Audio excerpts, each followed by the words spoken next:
Hola Vivers, soy Ana, soy profesora de lengua del Centro de Estudios Luis Vives y en este vídeo voy a resolver el examen que han propuesto como modelo de la EBAU de la asignatura de lengua y comentario de texto de 2024.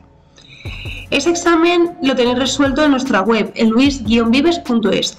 Para llegar al PDF con la solución tenéis que pinchar en recursos, de ahí bajáis hasta exámenes resueltos y veréis que tenemos las distintas pruebas que preparamos en nuestro centro con los exámenes resueltos. Tendríamos que ir simplemente a modelos de EBAU, pinchamos en este año, en 2023-2024 ya, y vemos el modelo de lengua. Ya sabéis que ha habido unos cambios, hay una ley educativa nueva y esto va a afectar un poquito en el contenido de nuestro examen, en alguna de las puntuaciones, pero no en la estructura. Y voy a empezar por esta parte. La estructura sigue siendo lo que comúnmente se conoce como el modelo COVID, es decir, partimos de un texto A, que estáis viendo ahora mismo en pantalla, con una serie de preguntas, y un texto B con otra serie de preguntas. Vamos a poder ir escogiendo cuestiones de una opción o de otra hasta sumar un total de 10 puntos. Por ejemplo, las preguntas 1, 2 y 3, que son el comentario, resumen y argumentación, tendrán que ser de un mismo texto, es decir, si he escogido el texto A, resumen, comentario y argumentación tendrán que ser del mismo. La sintaxis la podremos escoger de una opción o de otra, de la que mejor lo dominemos. La literatura igual, vamos a poder escoger el texto en la literatura relativa al texto A o a la del texto B. Y luego en los 2 puntos que nos quedarían hasta sumar los 10 totales, los vamos a poder sumar o conseguir combinando las preguntas 5 y las preguntas 7, es decir, las de morfología y léxico semántico y las de las valoraciones críticas. Ahora, cuando entremos a explicar un poquito más en profundidad el examen y el contenido, lo repaso. En este texto A que estáis viendo en pantalla, tenemos un clásico texto argumentativo, un artículo de opinión en el que quien lo escribe, quien lo firma es Irene Vallejo. Es una autora que ya han seleccionado más veces o sus textos han sido seleccionados para los exámenes de EBAU. La primera diferencia que podemos observar de este examen respecto a otras convocatorias es que el comentario de texto ha pasado a valer 2,5 puntos, es decir, vale medio punto más de lo que valía en convocatorias anteriores. El enunciado del tema, si lo hacemos correctamente, nos dará 0,5 puntos. Las características lingüísticas y estilísticas, 1,5 puntos, y si decimos bien el tipo de texto que es, nos darán el 0,5 restante hasta completar esos 2,5 puntos que decimos. Ya sabéis que, que tendremos que enunciar de una forma muy breve el tema. En este caso, el texto va sobre la fragilidad del ser humano ante el destino, de cómo hay cosas que nos desbaratan nuestros planes y hacen que nos demos de bruces con la realidad, no somos dueños de nuestro destino. Vemos que en cuanto a características, que es un texto modalizado, al final es la opinión de una autora, hay un léxico valorativo muy evidente a lo largo del fragmento, predominio de una primera persona al plural, ciertas figuras retóricas, anáforas, que podéis ir viendo en el texto y que no voy a comentar en este vídeo para no extenderme demasiado, pero que las podéis leer tranquilamente en el PDF que tenéis en nuestra página. Y como el autor hace referencias por un lado a un mito que es el mito de Ícaro y su primera oración conecta mucho, es un guiño a un poema de Lope de Vega, pues vemos el alto nivel cultural que Irene Vallejo demuestra con la redacción de este texto. Por todo lo que hemos ido argumentando, estaríamos, como he dicho al principio, ante un artículo de opinión, es decir, ante un texto argumentativo. El resumen, nada nuevo que añadir sobre lo que he hablado ya del contenido. Sí que indicaros, cuando os enfrentéis a un resumen, que un resumen por definición es algo breve, intentad extenderos lo menos posible, no parafraseéis al texto, contadlo con vuestras propias palabras y, por supuesto, no copiéis. No copiéis frases literalmente porque invalidaría la pregunta. En esta tercera pregunta, la del texto argumentativo, nos están pidiendo que nos posicionemos a favor o en contra de la idea de que las crisis representan una oportunidad para el progreso. Tened en cuenta a la hora de afrontar esta pregunta que tenéis que hacer preferiblemente un texto deductivo, con una introducción, un cuerpo argumentativo y una conclusión. Os podéis posicionar a favor o en contra, o sea, podéis opinar con total libertad, porque lo que van a valorar es que seáis capaces de hacer un texto bien argumentado, coherente, cohesionado, con ideas maduras y reflexivas. Si queréis leer el ejemplo que hemos puesto nosotros, nos hemos posicionado en contra de esta idea, hemos aportado 3 argumentos conectados con marcadores al inicio de cada párrafo y hemos propuesto una síntesis o conclusión final en la que resumimos todo lo comentado en esta pregunta. La pregunta número 4 es la del clásico análisis sintáctico. En este caso nos proponen una oración coordinada copulativa. La primera parte, la primera oración simple, la primera proposición de la que se compone es cayó en picado. Hay un sujeto omitido que sería él. En picado sería un complemento circunstancial de modo. Cayó sería el verbo principal, es decir, el núcleo de ese predicado. Señalamos sí como una conjunción copulativa que está funcionando como nexo, y el resto de la oración volvería a ser una oración simple en la que el sujeto, las aguas azules, está compuesto por un determinante, un núcleo del sintagma nominal que sería aguas, y azules que está funcionando como sintagma adjetival complemento del nombre, y el resto el predicado, es decir, lo engulleron, sería el predicado verbal. No funcionaría como un complemento directo.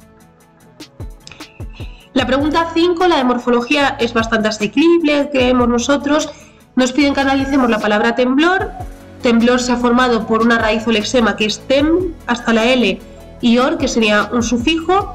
Teniendo en cuenta esta estructura, defenderíamos que estamos ante un sustantivo formado por derivación. Si decíamos que sumábamos medio punto al valor de la pregunta de comentario de texto, tenemos que ver de dónde ha salido ese medio punto de más, porque algunas se lo habrán restado. Pues esa pregunta a la que se le han restado es a la de literatura. Fijaos que la pregunta número 6 antes valía 2 puntos, ahora va a valer 1,5 puntos. Novedades en cuanto a los temas de literatura. Ha cambiado un poco los enunciados, o sea, en esencia es prácticamente lo mismo, pero han añadido algún matiz o hay que reestructurar algunos de los temas, ¿de acuerdo? Por ejemplo, la clásica generación del 27, fijaos ahora cómo se pregunta. Nos dicen la poesía de la generación del 27, características y trayectoria poética de los poetas del 27. La novedad es que nos piden también el teatro lorquiano.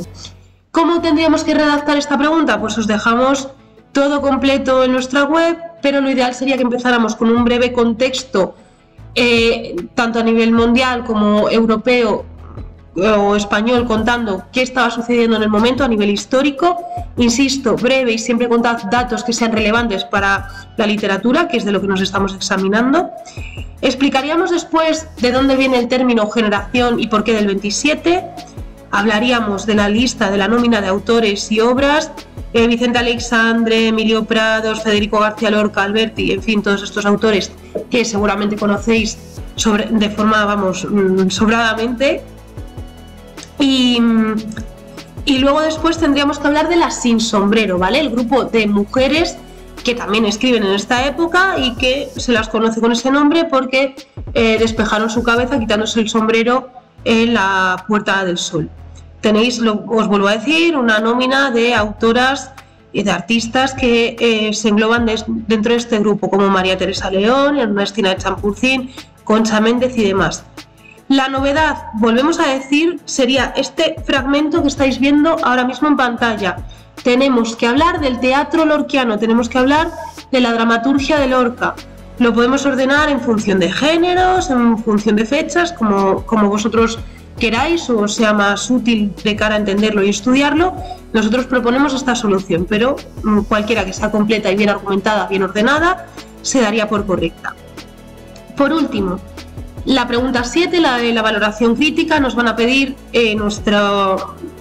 que comentemos los aspectos más relevantes de una que se haya escrito en el periodo comprendido, o sea, en el periodo de la dictadura, es decir, desde 1937 al 74.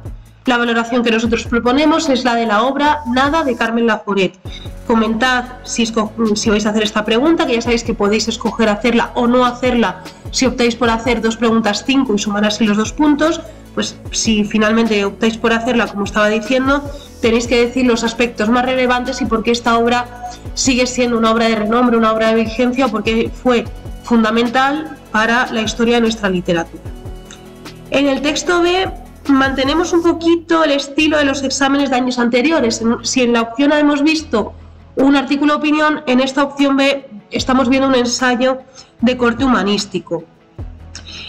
Para no alargarme mucho más en la explicación en el vídeo, bueno, comentaros que es un texto de Diana Oliver, en el que habla sobre los problemas que enfrentan las mujeres de cara a ser madres a partir de los 30.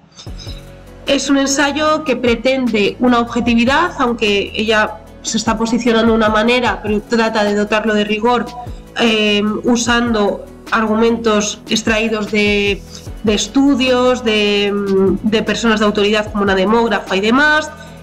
Nos invita a la reflexión con una serie de preguntas retóricas. En fin, tenéis todas las características explicadas bien en este PDF. Finalmente, como decíamos, la tipología, que recordemos que pasa a valer 0,5.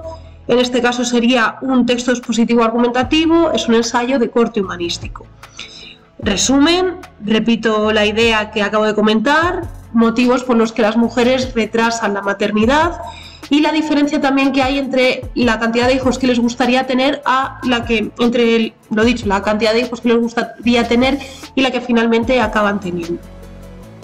El texto argumentativo, muy al hilo de lo que trata el texto del que hemos opinado, comentado y demás, es argumentos a favor o en contra de la decisión de no tener hijos. Repito los mismos consejos que os he dicho con el texto A. Texto deductivo, introducción, desarrollo y conclusión. Nadie me va a valoraros si, ay, mira, está a favor y yo estoy en contra, o el alumno o la alumna está en contra y yo estoy a favor. Nadie va a valoraros vuestra opinión. Lo que van a valorar es la madurez de vuestros argumentos, lo bien escrito que está, lo coherente que sea y la cohesión que mostréis entre las partes de vuestro escrito. La pregunta de sintaxis en este caso, si en la opción A veíamos una compuesta coordinada copulativa, aquí lo que vamos a ver es una oración clásica de examen, es decir, una oración subordinada. La oración dice: está extendida la percepción de que antes de los 30 eres joven. Fijaos que el predicado nominal sería está extendida, el resto de la oración es un sujeto que se compone de determinante, núcleo y un largo complemento del nombre.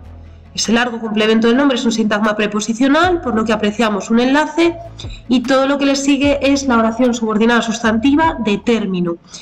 Dentro de esta sustantiva de término volvemos a ver que hay un predicado nominal. Mucho cuidado con esto, que aunque lo conocemos de sobra, muchas veces se nos olvida por despiste. Predicados nominales: ser, estar o parecer, y los verbos semicopulativos, aquellos que son intercambiables por cualquiera de estos que acabamos de nombrar, que son los copulativos. La pregunta 5, una pregunta bastante asequible nuevamente, nos pregunta por el concepto de polisemia.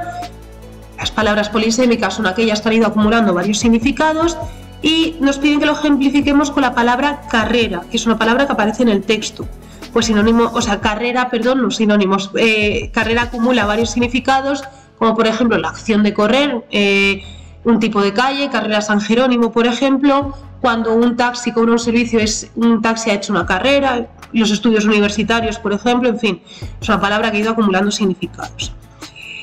La pregunta de literatura en esta opción es lo mismo que era hasta ahora, o sea, es un enunciado que no ha cambiado: novela española del 39 al 75, es decir, la novela propia de la dictadura. Repito, breve contexto a nivel histórico para explicar un poco la producción novelística del momento. Podemos explicar y mencionar autores que hayan continuado su obra en el exilio, y después podemos hablar de lo que sucede dentro del territorio propiamente español, qué ocurre en los años 40, cómo evoluciona la narrativa en los 50 y finalmente en los años 60, ¿de acuerdo? Tenéis, repito, esta pregunta desarrollada en nuestra página web. Por último, fijaos en este enunciado. Nos pide que comentemos los aspectos más relevantes de una obra española leída entre 1875 y 1936. Si recordáis cómo era el examen en el año anterior, el periodo empezaba en 1900. ¿A qué se debe este cambio? Pues el cambio se debe a que han incluido un tema nuevo de literatura, que es el realismo y naturalismo, es decir, el final del siglo XIX. Podemos ahora valorar una obra que fuera de esa época y por eso han cambiado la fecha del enunciado, ¿vale? Nosotros hemos escogido hablar de Romancero gitano de Lorca, que es una obra que se publica en el 1928, aunque creemos que su composición va del 24 al 27. Y bueno, comentamos los aspectos más relevantes de esta obra, la simbología y el universo lorquiano que ésta refleja. Vivers, muchísimas gracias por vuestra atención, esperamos que os haya sido de ayuda, que os haya orientado este vídeo en cuanto a las novedades que tenemos en la EBAU en este curso 23-24 y que nos veáis en el siguiente vídeo. Un saludo.